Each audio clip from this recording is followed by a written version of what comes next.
छान आहे, पण कशाला हे बुके आणत बसले तुम्ही रोज डेला? किती महाग असतात या दिवसामध्ये. 2 दिवसात तर ते फुलं माना टाकून देतील. एवढ्या पैशांमध्ये तर आठवड्याभराचा भाजीपाला आला असता आपला. तुम्ही जो मला लग्नाआधी प्रपोज मारला होता ना, जोरात लागला होता मला. अजूनपर्यंत त्या मुख्य मारमधून मी सावरली नाहीये.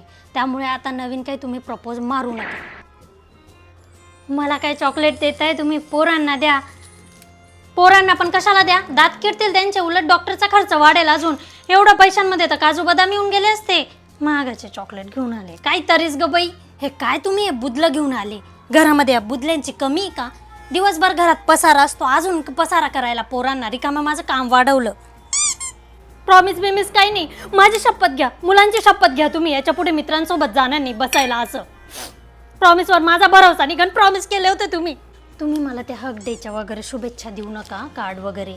हे पा, शब्द इंग्रजी असला पण आपली रोजची वापराची भाषा मराठी आहे ना. आता तो शब्द उच्चारला म्हणजे डोळ्यासमोर काय येतं? नको, राहू दे. मी काय म्हणते, आज किस डेबद्दल तुम्ही मला गाजर किसून देतात का? हे पहा, किस शब्द इंग्रजी असला पण आपली रोजची भाषा तर मराठी आहे ना वापरायची. मग किस म्हटल्याबरोबर काय येतं डोळ्यासमोर? तुमच्यासाठी इम्रान हाशमीची प्लेलिस्ट लावून दिली मी. गाणे ऐकता ऐकता तेवढे गाजर किसून द्या हां प्लीज. कशाला व्हॅलेंटाईन डेला बाहेर जायचं जेवायला? एक तर ते आरोग्यासाठी पण काही चांगलं नसतं. इतका वेळ जातो तिथे, पैसे पण जातात. तिथे आपण ठरवून ऑर्डर देऊ, ते येईल तितक्या वेळात तर माझ्या इकडे कढी खिचडी होऊन जाईल. आत्ता चढवते मी कढी खिचडीचा अंडा. कालचा गाजरचा हलवा पण आपला उरलेलाच आहे, कशाला वाया घालवायचा? घरच्या घरीच करायचं व्हॅलेंटाईन डे, फेलेंटाईन डे, रिकामे फॅड मेले.